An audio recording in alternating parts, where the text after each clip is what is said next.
start it again. Thank you. Thank you very much. Okay, so we move to item 6. U190B, Beetle Road, Peterhead, at any time waiving restrictions. Can I welcome John Sharp, Principal Roads Engineer, and Jamie Douglas, Civil Engineer, to present this report. Good morning. Thank you, Chair, and good morning, members. This report seeks approval to commence the statutory procedures necessary to introduce and amend at any time waiting restrictions on Meat Hill Road, Peterhead, to facilitate the delivery of a new controlled pedestrian crossing at this location. By way of background, when the project was first developed, there was potential to deliver the crossing during the summer period. However, the time required to secure Road Standards Group approval of the detailed design, together with lead times for signal equipment and associated materials, meant that the programme could not be achieved. Construction is therefore now targeted for the October school holiday period, subject to the necessary approvals being obtained to minimise disruption to the school and the surrounding road network. Members should note that this is not a standalone parking management proposal. The waiting restrictions are required as part of the design of the new pedestrian crossing and are necessary to ensure that the crossing can be provided in accordance with the current standards and operate safely. At present, at any time waiting restrictions exist around the junction with Matthew Drive. To accommodate the crossing, a section of these restrictions required to be shortened, with the controlled area of the crossing instead being protected by the associated zigzag markings. While this changes the form of the restriction, the overall effect is to maintain and enhance the protections against parking in critical locations around the crossing. The proposals also address an existing issue with the school keep clear markings outside the school entrance, which are currently longer than permitted under the traffic signs regulations and general directions. The scheme therefore includes shortening these markings to a compliant length and introducing additional waiting restrictions to ensure that there is no net reduction in parking control in the area. Additional waiting restrictions are also proposed south of the crossing, between the crossing zigzags and the nearby roundabout, to prevent vehicles stopping in locations that could affect visibility and the safe operation of the crossing. Should committee approve the recommendations today, officers will undertake the required statutory consultation process. Any unresolved objections received during that process would be reported back to this committee for consideration. If no valid objections are received or any objections are resolved and withdrawn, the order can be made without the need for a further report. Accordingly, officers recommend that committee approve the commencement of the statutory procedures and approve in principle the making of the order. Thank you, and we're happy to answer any questions. Thank you very much, Jonathan. Councillor Smith, please. Thank you, Chair, and thank you very much for the report. Very pleased to see this coming forward. There's obviously a lot of concern in the community and within the council, and Councillor Simpson and myself attended the council meeting at Parkhill before the school holidays there. And everyone's very keen to see this move forward as quickly as possible. So I'm pleased to hear you're on target for the October holidays. And just urge that everything possible be done to keep to that, and we'll hopefully see this in place during that timescale. Thank you very much.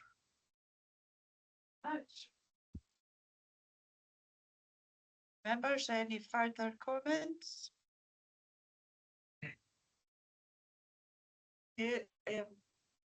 Jonathan, if you said if there's no objections, then a further report would need to come back to Buchan Area Committee.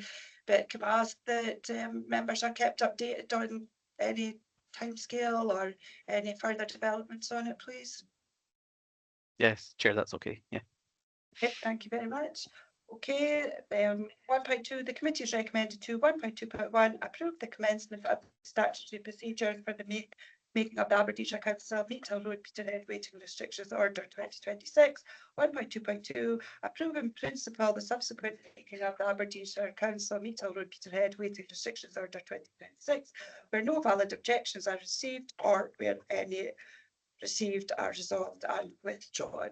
Thank you both very much for joining us and presenting the report. Thank you. Thank you, Chair.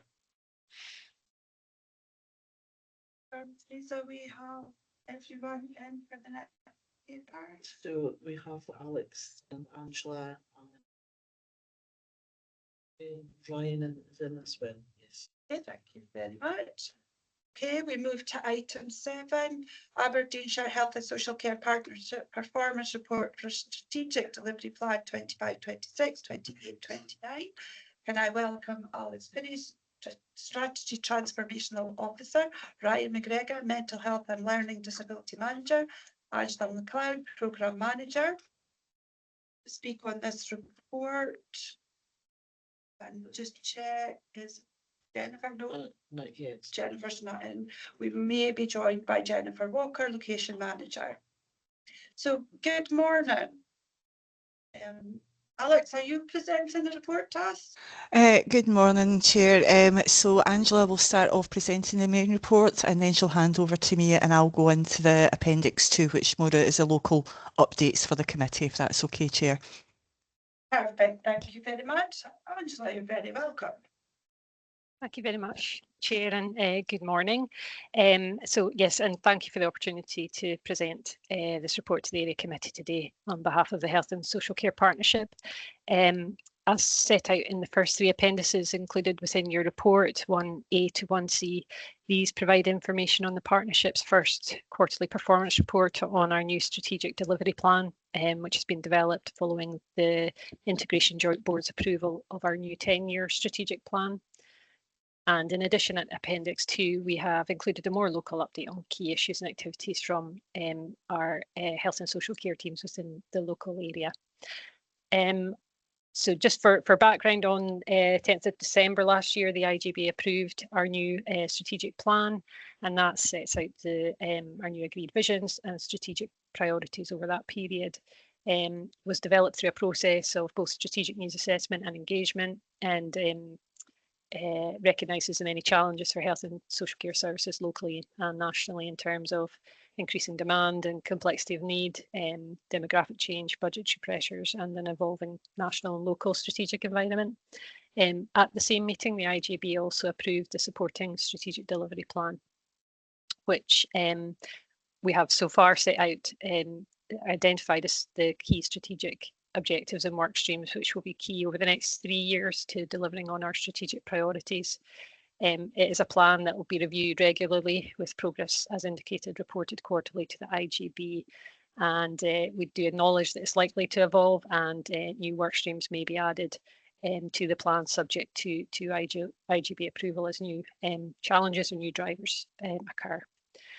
So Appendix 1B attached with your papers today covers the period the 1st of January to 31st of March 2026. It is an initial report structure for the strategic delivery plan as we're undertaking work to define and shape our wider performance framework in consultation with the IGB. So at this stage, it's providing us a focus on the key highlights, risks and emerging milestones across all work streams. Information for the second quarter, covering 1st of April to 30th of June, has just been finalised for reporting to the IGB. That will be going to IGB shortly, but unfortunately was not available for this report due to committee timings. However, our process of 6 monthly area committee reporting will continue, and at the time of our next report to area committees, we would expect to be presenting a more developed format, which, once agreed with the IGB, will seek to strengthen assurance and evidence around the outcomes and impact of our various strategic work streams. So just for the period covered by this report, I would just like to briefly highlight some of the key developments, which include completion of phase 1 of our community hospital strategic review project. So that's the planning and investigation phase, which may recall included a significant engagement process, the outcomes of which were reported to the IGB in January, and really focused on understanding the range of activity, challenges, strengths across our community hospitals and community healthcare provision, and work's now progressing on phase 2 in terms of developing a longer term route map that will support that sustainable, safe and responsive provision across all of our community hospital sites. Our new adult carer strategy was also approved by the IGB in March 2026. That is a key requirement under the Carers Act Scotland, and clearly a central focus for the partnership, recognising the invaluable role and contribution of unpaid carers and reflecting our focus on how we can support unpaid carers to sustain their caring role and maintain a fulfilling life alongside caring. And as attached to Appendix 1C, a supporting delivery plan has been under development by the carers team, working in conjunction with the adult carers strategy delivery group, which includes the involvement of carers with lived experience. And that final delivery plan is hoped to be agreed shortly. And in the interim, a range of work has continued through the team working in conjunction with our commissioned carer support service, VSA. Our strategic review of care homes and very shelter housing also continues to progress with a market position statement currently in development. And the aim of that will be to clearly set out the partnerships commissioning strategy and position for older people's care home and very sheltered housing provision in the future, which again reflects and allows us to be responsive to increasing complexity of need and ensure we're making best use of available resources, and most importantly, maintaining a clear focus on quality, dignity, safety and outcomes for older people. I'll just note as well, Home First and Discharge Without Delay project is also a very significant area of activity. Discharge Without Delay is a national whole system initiative, you may be aware, focused on care for frail older people currently accessing hospitals, with the aim of ensuring that patients experience no negative consequences from hospital-induced harm or dependency, and that care pathways and services are integrated. And within Aberdeenshire, we are focusing on two specific work streams as indicated in your report. The first is the Home First Discharge to Assess work stream, which aims to facilitate discharge from hospital for people without delay. And secondly, community hospital and step down inpatient rehab, again focusing on how we can empower the role of our community hospitals in delivering timely inpatient assessment and rehabilitation for people within our localities. I think just to finally note that we have also just in May approved, or the IJB has approved our new workforce plan and also our market facilitation plan. And together with our medium-term finance strategy and strategic delivery plan, these provide really the key levers underpinning our overarching strategic plan to provide a focus for how we'll deliver on our strategic priorities within the resources available to us and in line with both local and national direction. I think I would stress that the strategic delivery plan is not exhaustive of all the important work and activities of services across the partnership. And as the report committee notes, in the period since this quarterly report was presented to the IJB, we have also presented our annual performance report, which outlines a range of positive achievements as well as continued challenges in delivering health and social care services over the last financial year for us in Aberdeenshire. But as described in that report and through continued regular reporting to the IJB, there has been significant work undertaken in stabilising the IJB's financial position, and continue to implement a range of activities as part of our health and social care sustainability programme to support a continued focus on ensuring sound financial governance whilst meeting our statutory duties, maintaining essential services and supporting people safely. And that annual performance report, will be presented to full council in due course as well. Thank you very much, Chair. And I think I was just going to hand over to Alex, if that's okay, for the local update. Thanks, Angela. I'm going to take questions from members, if you don't mind, in case anyone's got one for you. Councillor Powell, please. Sorry, I just had a comment and a question, if that's okay. It's really regarding the delayed discharge. It would be good to see where there might be issues. So whether it's geographical issues, because Aberdeenshire is such a large geographical area. I don't know if a report like this would be helpful to show where there might be areas where there's still too many delayed discharges, so we can see by area, I guess. But also it kind of highlights how important our community hospital here in Peterhead is in assisting with these delayed discharges. Are you having any difficulties in terms of communicating with GP services in order to have the delayed discharge, to be allowed home? We do need the assistance of GPs and nurses who are able to redress wounds and things like that. Are you having any difficulties with GP services? Is that a reason potentially for why it can't be scaled out even more? Because I'm not leading, I'm just trying to wonder where there might be still issues around how we can support a reduction in delayed discharge. So good morning, Jennifer. Thank you for joining us. That was very timely.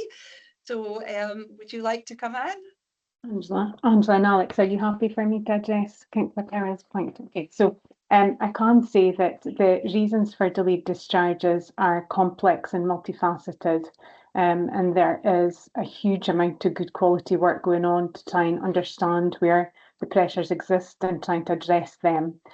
We do have an issue in North. I can tell you that as a partnership, we want to take a zero tolerance to delayed discharges, in that any delayed discharge is really not acceptable. Our hospital estate is extremely precious, and we want people to be in the right place for them at any given time. And as Angela has alluded to, there is potential harm for individuals who stay in hospital longer than they actually need to be.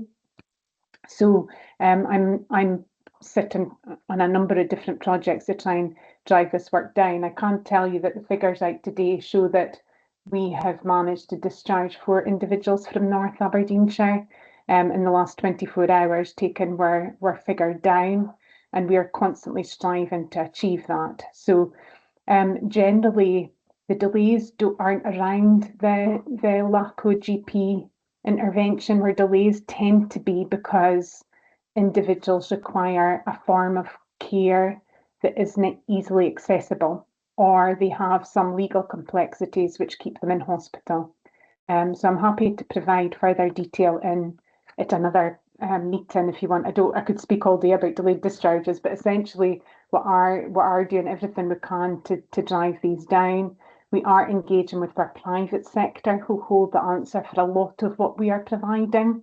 But obviously we've got in-house services that we try and ensure are working as efficiently and as effectively as possible too. Does that answer your question? But district nursing and GP cover generally it's not an issue for us in terms of our delayed discharges. And that answers, yeah, that does answer it. Thank you. Thank you very much. No further indications. I'll hand over to Alex, please. Yep, thank you, Chair, and good morning, councillors. So I'm just going to cover Appendix 2 in the paper, which provides a brief overview of some of our local key successes and areas of focus for improvement and development. So in terms of some key successes, the report highlights positive inspections from the Care Inspectorate for 2 of our services in the Buchan area. So our North Aberdeenshire Care at Home service received a short notice inspection in September and October last year. The service received a grade of 4, which is good in relation to how well it supports people's well-being, and a grade of 5, which is very good with regards to how well care and support is planned. Key messages from the inspection of our Care at Home service were that people were positive about the quality of staff, felt confident about raising concerns, and families felt included in decisions about their loved ones' care and support. Abbey Court Very Sheltered Housing in Mintlaw also received an unannounced inspection in December last year. Again, this was positive, with the service receiving a grade of 4, which is good for how well it supports people's well-being, and a grade of 5, which is very good for how good is our staff team. And the inspection highlighted that people were happy with their care, staff were warm, knowledgeable and worked well together, and that the communal areas were welcoming, clean and tidy. Some improvement areas were identified in relation to choking risk assessments, person-centred daily notes and weekend activities, and these have been addressed via the Services Improvement Action Plan. Our mental health and learning disability services remain incredibly busy, with the need to progress a number of strategic priorities for the Health and Social Care Partnership, whilst at the same time maintaining our focus on delivery of high quality service provision. The North Day service model is fully operational, and our supported people have enjoyed a varied programme of summer activities which are outlined in the report, with positive feedback received from the people who are accessing the service. Chair, whilst not included in the report, I'd like to take the opportunity to share a few updates with regards to our drug and alcohol service in the Buchan area. I apologise that this was not included in Appendix 2. Unfortunately, our service manager and I had periods of annual leave, so we unfortunately missed the reporting deadline. But our drug and alcohol team in Peterhead continue to see a high number of people with complex issues, and we're seeing an increased number of people attending our King Street premises as people do see this as a safe space. A women's group's been established on a Monday tea time, which has proven really helpful for the women attending. We also have a peer support worker started in the Peterhead step-in, who's establishing a peer group there, and Peterhead continues to be our busiest step-in. We're really grateful that we secured digital life skills funding to support people to get equipment, to keep them linked with support and positive activities and interests. And there's also to be a project funded by the whole family approach to support Peterhead School, amongst others. And that project will support discussions with our young people around drug and alcohol harms and the impact of these. Peterhead has experienced the most non-fatal overdoses this year so far, but at the same time, the highest number of residential rehabilitation approvals. I would like to highlight to members that it is International Overdose Awareness Day on the 31st of August, and there'll be a meeting and a walk-in in Fraserburgh that all will be invited to. Each of our step-ins will have staff on hand to speak with people about overdose and to train and issue a naloxone. Fraserburgh was chosen for the event by our lived experience panels, and I'm happy to share information in the event with councillors via email today. Appendix 2 also outlines some areas where we're focusing on improvement and development. Peterhead Hospital, as highlighted, remains incredibly busy due to sustained need and demand. We have increased the bed base, and the ward now routinely cares for 20 inpatients. On behalf of Jennifer and I, we really need to acknowledge the dedication and commitment of our nurse and social care and allied health professional staff. And Jennifer and I are delighted that we've been able to appoint a new hospital medical director following Dr. Graham Strachan's retirement. Our mental health services also continue to experience sustained demand, especially in comparison with previous years, particularly in relation to the number of requests for mental health officer involvement. However, our teams continue to be proactive in relation to opportunities for development and learning, particularly in relation to early intervention, and the report highlights the developments that are underway with regards to upskilling our staff in relation to early intervention and psychosis. I'm mindful councillors, we do have an informal session scheduled for the 10th of November, and my team and I would be very much grateful and welcome your feedback in relation to any particular areas that you would like to focus on during that forthcoming session. So Chair, as highlighted, Angela and I are joined by Ryan McGregor, our Mental Health and Learning Disability Service Manager for North, and Jennifer, our Location Manager for Peterhead, and we're happy to answer any questions. Thank you. Thank you very much. I'll take the councillors first. Councillor Anderson, please. Thank you, Chair, and thank you to everyone for the report. It's very welcome to actually see this starting to come back to us in Buchan, and I look forward to it as the report format develops, to be more local information, because although we're pretty interested in it strategically through the work of the bigger IGB, we tend to be a wee bit parochial and like to know what's happening in our own patch. So I just wanted to make a comment, and it was particularly pleasing to see those positive uninspected inspection reports. And I wonder, Alex, if you could pass our congratulations. I know it's a bit long ago since they happened. Congratulations to all our staff involved in that, because that's pretty impressive. Goods and very goods, uninspected. The unannounced inspections. I know the first one was short notice, but it's still good to see. I welcome the opportunity for an informal, because there are some things that I think we would like to explore in a less public format. I know that in Central Buchan, we 4 councillors continue to have a fair amount of dissatisfaction with the GP services that are available in the area, and that is certainly something we would want to explore further. So I think that's really all I want to say at this point in time. Thank you.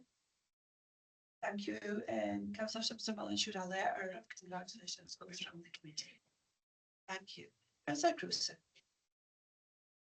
Yeah, it was just good to see that it was good that getting a good result for an unexpected inspection, but I just wanted to double check where did the inspection come from and who decides, so a bit more on who decides where to go for an unexpected inspection.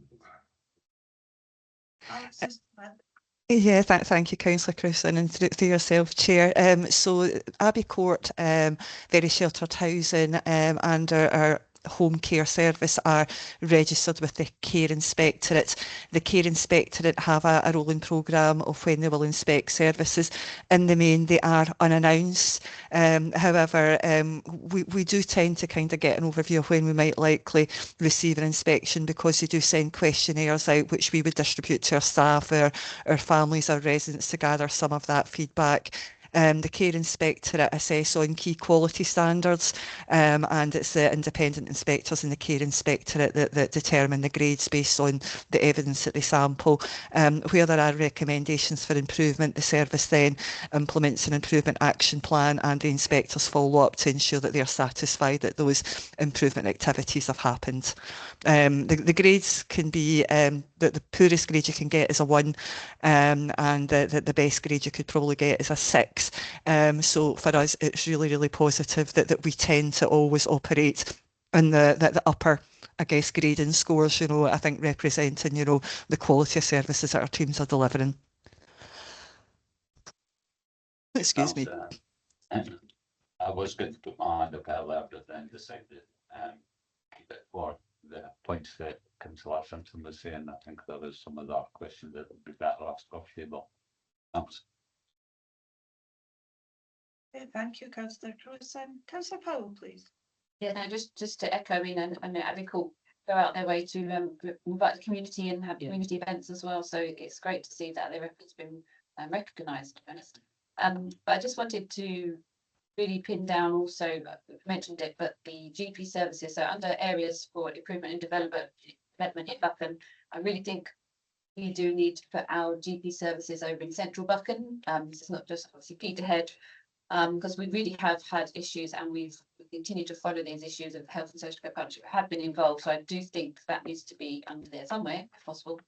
And also, if I don't know if Ryan's able to comment on the work of the learning day centres, how many adults remain misplaced, or because I think there was some alarmist news around this last year.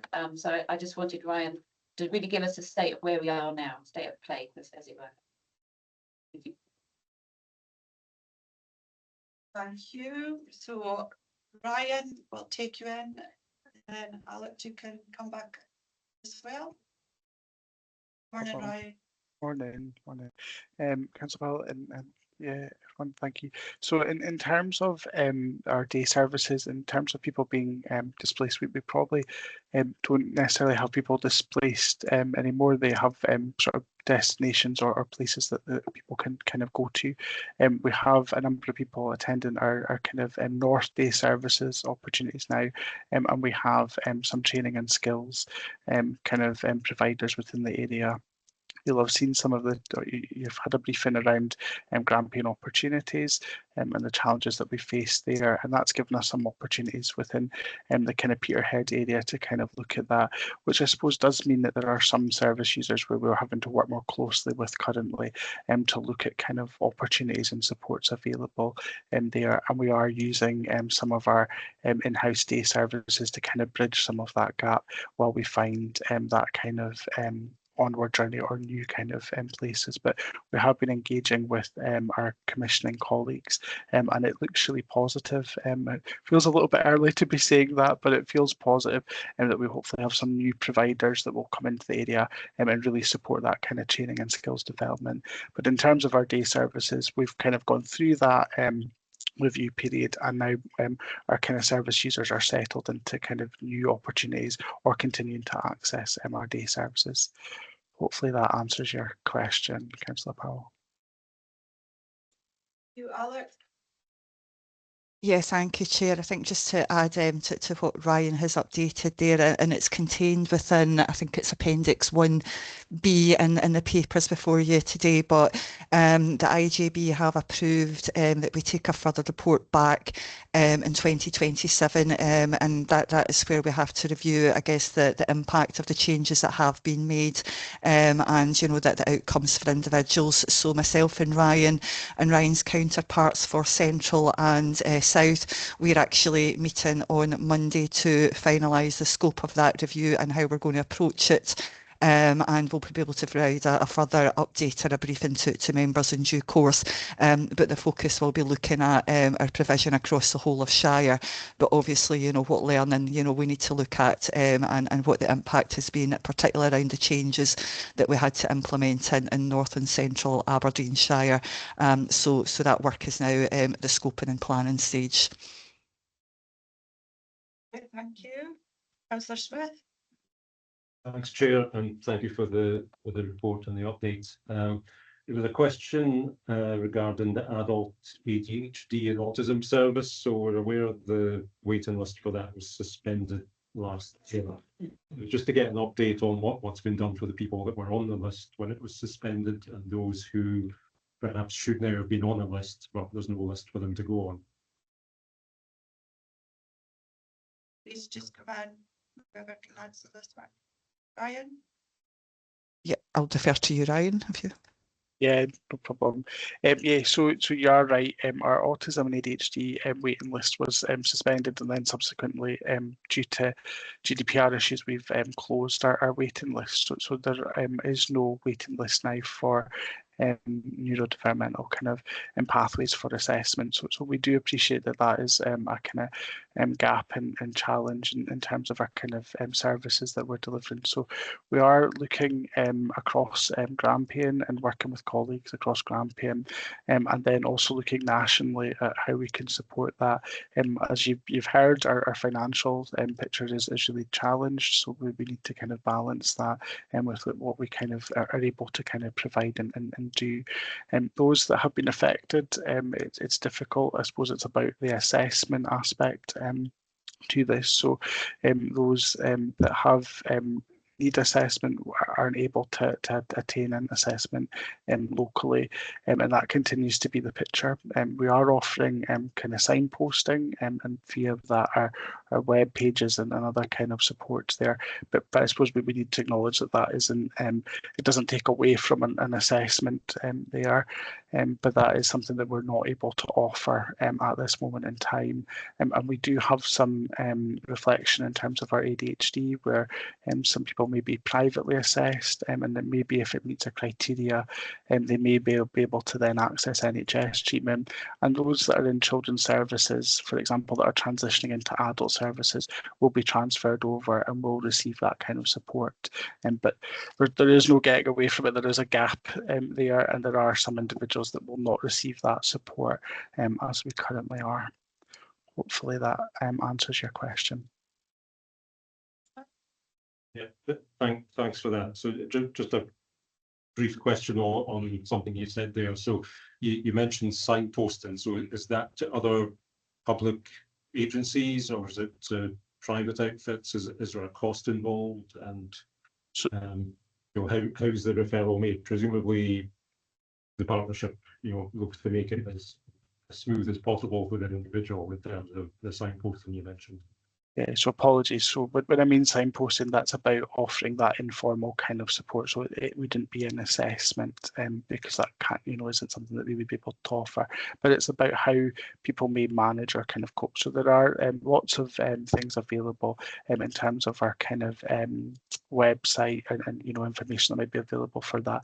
And it may be that other parts of our business might be able to offer help.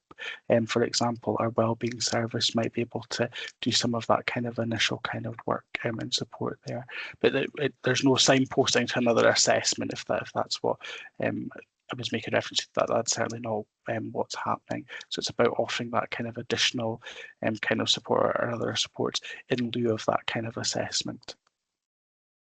Does that make sense? Do you have anything to add? Yes, Chair, if I could just come back in the back of that, it might be helpful for councillors to know as well that the Scottish Government are engaging with health boards and health and social care partnerships around an adult neurodevelopmental route map, and really that's looking towards a kind of national 4-level model with a significant emphasis and support before, during and after diagnosis, greater use of community-based and multidisciplinary provision, local commissioning arrangements and future board level planning structures. So our Chief Officer, Lee Jolly, is very keen that we start thinking ahead, you know, because we can't afford to wait for national decisions and implementation or funding. And as Ryan's highlighted, you know, there are discussions underway in terms of what we might need to do on a once for grampian basis, noting that we're not the only health and social care partnership that is in this challenging position. I think Councillor Smith, you might recall that, you know, we previously managed to continue our pathway through non-recurring funding. When that ceased, we did try to, I guess, continue the provision, but you know, the financial challenges meant that was no longer sustainable. But other boards are in a similar position. So really, you know, what we're looking at is some focus work at the moment around what we need to know, quantify or be cited on from an Aberdeenshire perspective, the opportunities, risks or service pressures that could emerge, you know, if we have to take on additional work in this area, where we might already have strengths or existing provision, and how that might align with any proposed, you know, once for grampian model. But actually, if funding is to come across, you know, are there elements that we really want to, it would make more sense to deliver on a once for grampian basis rather than separately through each health and social care partnership. We do have a cross-system strategic delivery team, which I'm part of, as is Ryan, with our colleagues in Murray and Aberdeenshire. So the neurodevelopmental pathway is very, very much on our agenda, and we're also in discussions with the overarching Mental Health and Learning Disability Board for Grampian that's looking at this as well. It is challenging in light of the current funding climate, but you know, the conversation has to be, what can we do better as a cross-system, bearing in mind, you know, that there's challenges across the board and indeed in other areas of Scotland as well. So there continues to be a lot of conversations locally in Aberdeenshire, across Grampian, but also at a national level as well. Councillor Chapman, please. Yeah, thank you, folks. I mean, a huge amount of information and the reports that we've had. But you also gave us a verbal update on drug and alcohol issues.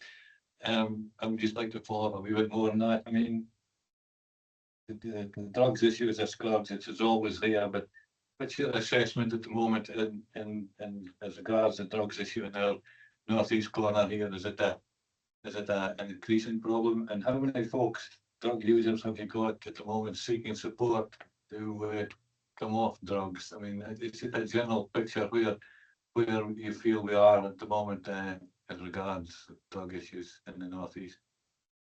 Okay, thank you, Councillor Chapman. I'd be more than happy to, Gillian Robertson, our service manager for the drug and alcohol service, she can't join today, she's in another meeting, but I'd be more than happy to work with Gillian and get you a detailed briefing on the current situation in the area. I think in terms of your first question, Councillor Chapman, what we are seeing is different types of substances coming through, you know, so we have to look at responding differently. I would say it's not my area of expertise, so I would like to revert back to Gillian.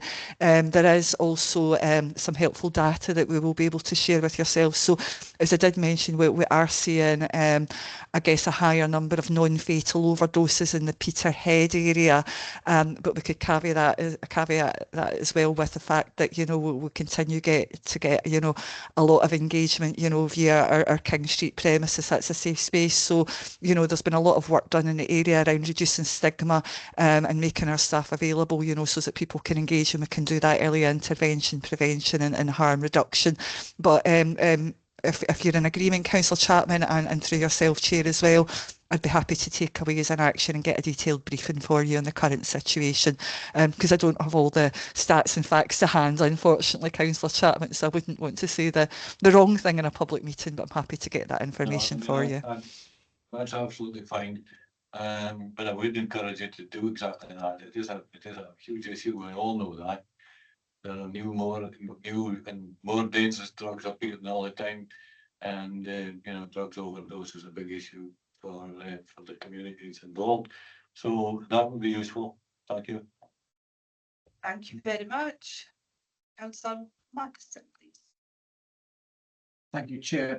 Just for follow up on something that Councillor Chapman has mentioned in relation to drug and alcohol services. I appreciate you may not have the answers to this, so a follow-up would be appreciated.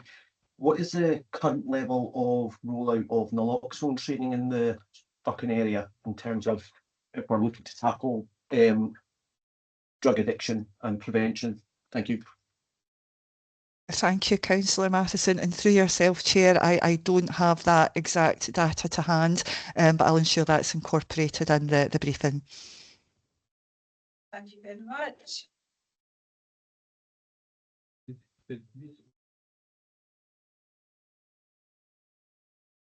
Sorry, Councillor Crewson, are you think you've left the meeting? And I didn't see you. I'll invite you back in, Councillor Crewson. Thank you. Apologies, technical. Ryan, are we able to maybe get a briefing on the situation at Willowbank? Either send us a briefing, would be very helpful, and we can also follow up at an informal session. Yeah, yeah, Chair, no problem at all. I can arrange a briefing. I'm happy to pick up in the informal session as well. Okay, thank you very much. Members, any further questions or comments? Anything further that you feel the councillors need to know? Councillor Crewson, you're back.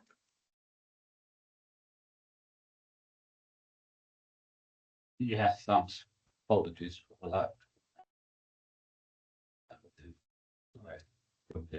By mistake. Yeah, it was on the point the drug use and that, and just getting more details on that. I believe overall there's been a decrease over the overall Scotland, so it would be interesting to see how that compares to the area, but also related to alcohol as well, because I believe there might be a trend of people sort of moving away from alcohol use, even in social occasions, and maybe taking up other options instead. So we would sort of have comparison on both the things. Okay, we can include that in the briefing. So Alex, Ryan, Angela, Jennifer, anything that hasn't been covered that you'd like to share? Nothing springs to mind at the moment from me, Chair. Okay. So thank you all very much for joining us. Thank you for your presentation report and the questions. We'll look forward to the informal session and we'll look forward to the briefing notes. So 1.2, the committee is recommended to 1.2.1, note the contents of appendices 1A to 1C and appendix 2 and provide feedback on local health and social care service delivery issues for onward reporting to the Aberdeenshire Integrated Joint Board where appropriate. Thank you very much for joining us. Thank you. Thank you, Chair. Thank you, Thank you. councillors. Thank you. Thank you, members. We'll move to item 8, update present projects. Can I welcome Amanda Rowe, Area Manager, to present this report, please? Amanda, thank you. Thanks, Chair. As ever, this report is providing committee with an update on the progress across the council-led investment projects in Peterhead, which are primarily the Peterhead Community Campus and Peterhead Cultural Quarter. As I'm sure everyone is aware, if you've driven either past the Monday site or you've been in the town centre recently, both those major projects have moved firmly into construction phase. At the community campus, financial close has been achieved, enabling works are complete and construction is underway, and the project remains on programme for occupation in August 2028. Members will see that progress really quite visible now on site. Infrastructure, drainage, foundations are progressing. Steelworks are expected to commence in late September, and that will be another very visible milestone on the site. There's been communication shared with local residents via Robertson's Construction. They are staying engaged with those who are around the site perimeters, and Engage HQ continues to be updated. In terms of Site 2, work continues internally on the preparatory work for that to explore the options and governance and so on, and members will be aware there is a briefing planned in early October. Construction is also progressing at Buchan House. Demolition works are largely complete, and there's restoration activity now underway within the mansion house itself internally. So, for example, when the original cornicing being removed, documented, and where necessary is being replicated to ensure heritage features do remain. Externally, roofing, stonework, pointing and weatherproofing works are all progressing. It is anticipated that the foundations of the extension will be completed later in September, and the steelworks will start to be erected from the end of that month, and that will see the shape of the building really start to take shape. Steelworks will be very visible given the scale of the build, so we would anticipate we'll start to hear feedback, and folks will hopefully get positively excited and interested in it. And the steelworks will take around about 7 weeks to complete. Alongside the building works, the museum's team continue to progress plans for the future fit out, exhibitions and collections, and are working on community engagement, ensuring that the project delivers the wider cultural and community benefits beyond the building itself. We're expecting the stage 2 lottery funding outcome in September. In terms of the local impact of that particular project, the majority of subcontractors and suppliers appointed so far are based within Aberdeenshire or the wider North East. In addition, community benefits via the Tier 1 contractor, such as workforce or student development activities, school engagement and environmental initiatives are underway. Happy to take questions, Chair. Thank you very much. So we'll open for discussion, members. I see no indications at the moment. And the only question, I think, in Mundy Road, we were looking to maybe come back with some feedback on Mundy Road, discuss with it. In terms of the transport, yes, so that's still underway. We have got our transportation colleagues, our active travel colleagues, looking at that for us, and hopefully in the next wee while we will get some feedback. The active travel piece of work continues, and I know the team have been on site. We're looking at a number of the kind of paths that we've been looking at trying to finish where we've got gaps in some of our paths underway. So hopefully you'll be aware Collyburn is now complete, and I think there's possibly an invite about to go out in terms of a bit of a photo shoot because Collyburn is complete, and we are back looking at some of the paths up the kind of Asda Sovereign Gate area to connect those as well. So it continues to be a priority.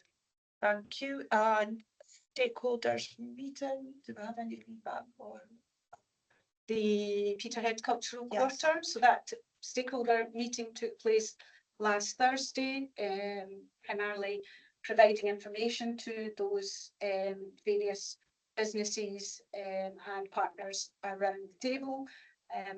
No specific issues raised, but the note of the meeting will be shared shortly with members as well. There's nothing that is discussed in that meeting that isn't public domain material.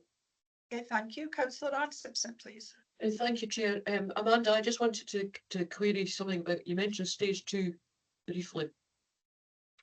Maybe I haven't picked up. For the site two, not stage 2, site 2 briefly. One of the things that came from the full council, in my memory, was start to try and connect various partners that could be involved in that. I know that you said there'll be a briefing on discussion later on in October. I just wondered if there'd been any progress on that particular aspect of site 2. My understanding is there's not been engagement with communities or other partners yet. They're still looking at the kind of what the options are around site 2 in terms of what the boundary might be once demolition and that sort of thing. So I would expect that during the briefing with members that will be timeline for that. Thank you. Is that James? Yeah, thanks, Sharon. Just to follow up on that point, I think any sort of partnership work and community engagement, I think has to be done quite carefully. So it's not clear that it's a done thing in terms of decision. I think that's extremely important. What we're trying to engage both on the current and on side 2, that we take community with us. And my slight concern is the longer this drags on, the longer it sounds like, okay, we're doing business cases. Okay, we're doing these things. Okay, we're going to present this is what's happening, rather than asking the community where they want to get involved. So I think that's important to bear in mind when we go forward with these things. Thanks. Thank you. Yes, absolutely. Thank you. No further indications. So 1.2, the committee is recommended to 1.2.1, acknowledge the current update on the delivery of Buchan campus. 1.2.2, acknowledge the current update in relation to the Peterhead cultural report term. And 1.2.3, note the progress of the projects listed within the Peterhead major projects tracker, which is attached as Appendix 1 to this. So I can confirm that the public section of this meeting has now concluded. Thank you for your interest. Members of the committee will now go on to consider exempt business and private. Teresa, can we stop the recorder, please?